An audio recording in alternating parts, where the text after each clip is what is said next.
Ökon veya on-ox tayfa birliyini, imanlı birliyi ifadə edən türkülər demək yay və iki ox ilə bu birliyi rəsm etmişdi.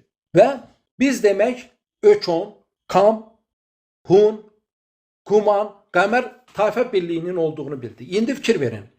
Türklərdə həmçinin Kam sözünün tərsi kimi maq sözü var.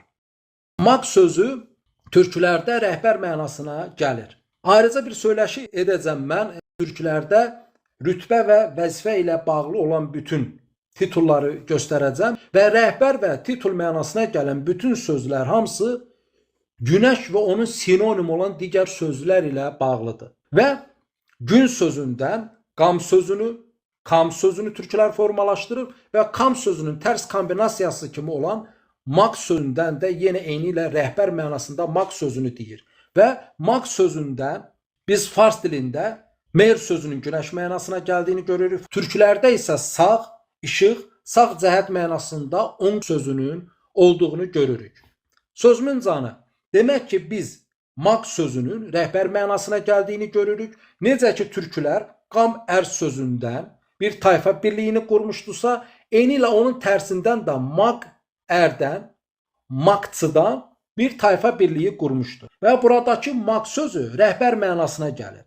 Və bu arada xatırladım ki, bizim Quranda adını gördüyümüz nus sözü hər hansısa şəxs adı deyil, bir sifətdir. Yəni, dolayısıyla maq, mıdan nılaşma ilə, qının hılaşması ilə nus sözü ilə maq sözü eynidir. Qarşıda sual versəz ayrıca deyərəm, lakin mən ilk səslərin təhlilini vermişəm, göstərirəm ki, ilk dildə m səsi baza səslərdən biridir, o daha sonra n səsinə çevrilib. Və dolayısıyla Naxçıvan sözü, maqçı, nuhçu deməkdir və burada daha sonra onun sonuna oba sözü gələrək o Naxçıvan sözünə çevrilir. Naxçıvan sözünün etimoloji təhlili ilə bağlı fərqli baxışlar var. Naxçı boyu ilə bağlı olduğunu deyənlər var, Nəqşi Cahan deyən var və əlaxır var. Məsələ budur ki, biz eyni ilə Proto-Qafqaz dillilərin, məsəl üçün çeçenlərin əcdadlarının Naxçı olaraq adlandığını görürük. Və bir çox alimimiz də qeyd edir ki, türk dilində n səsi olmadığından, daha doğrusu türk dillərində n səsi ilə sözlər başlamadığından. Ola bilsin ki, Naxçıvan və Naxçıvanda olan Naxçı boyları da həmin Proto-Qafqaz dilli xalqlarla əlaqədardır. Lakin artıq qeyd etdiyim kimi, ilk dildə m səsi olub, o daha sonra n səsinə ayrılıb. Məsəl üçün, üzr istəyirəm ifadəmə görə, on sözü ilk türk dilində aşağı yer canlı mənasına gəlmişdi və biz o sözdən qadının cinsiyyət orqanı mənasında am sözünü formalaşdırmışıq, onun saati sağa keçən kökündən ama sözü formalaşıb, daha sonra m-dan n səsi ayrılıb ana sözü olub. Yəni şumerlər anıya ama deyir və biz ana deyirik. Bəzi dilçilər düşünür ki, ola bilsin ki, bu yaxın əlaqə ilə bağlıdır. Əslində nədir? Demək ki, 10 min il bundan əvvəl m-dan n səsi ayrılmadığı zaman biz ama demişik və eyni ilə şumerlər ama deyib. Lakin daha sonra uzun minilliklərdə m-dan n səsi ayrıldıqda burada biz amaya ana demişik. Lakin bütün türklər anıya ana demir. Bəzi dialektlərdə biz anıya ama əmə deyildiyini görürük. Və am kökünün saati sağa keçən ma kökünün 2 dəfə təkrarından mama sözü formalaşır. Daha sonra ondan n səsi ayrılaraq o nənə sözünə çevrilib. İndi düşünün, dilimizdə dillər n səsi ilə söz yoxdur. Sual verdiyimiz nə sözü necə yaranıb? Bütün dünya dilçiləri qəbul edir ki, nə sözü türk dilinə aiddir. Nə sözünün necə yaranma mexanizmini geniş danışmaq istəmirəm. Burada da o ilk kökü manna köküdür. Orada m-nın nlaşması ilə o daha sonra nəyə çevrilib? Eyni ilə nəniyə çevrilib.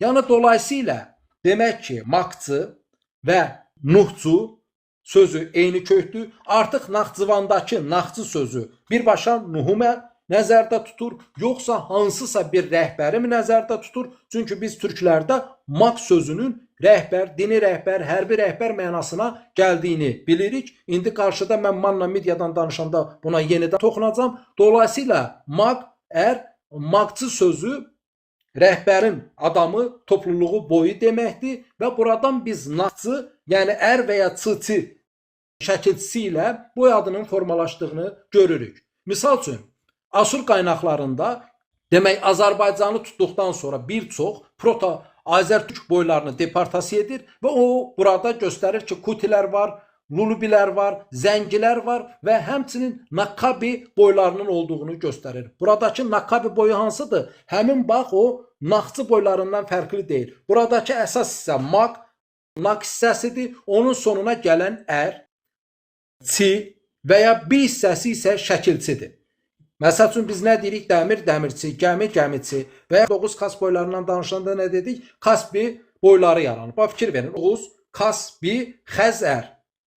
Eyni boylardan demək bir hissə daha sonra Kas-ər kimi xatırlanır, digər hissəsi isə Kaspi kimi.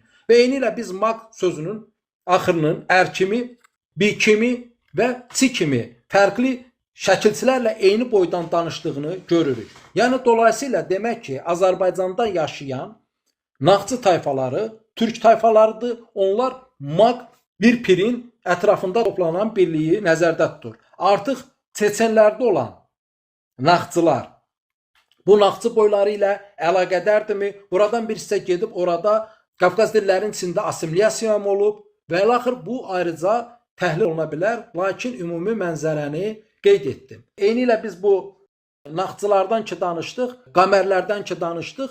Biz eyni ilə günümüz Ermənistan ərazisində Meğri ərazisinin olduğunu görürük. Meğri. Həmin o Meğri ərazisini bəziləri Türk dilində olan quraq yer mənasına gələn bir söz kimi olduğunu, bəziləri isə bunun hay erməni dilində olan Meqbal sözü ilə əlaqədar olub ballı şəhər mənasına gəldiyini qeyd edir. Həmin Meğri də yenə Maqər, Maqçı boyları ilə əlaqədar bir toponimdir. Və bunun üzərinə biz artıq Manna dövlətindən danışa bilərik.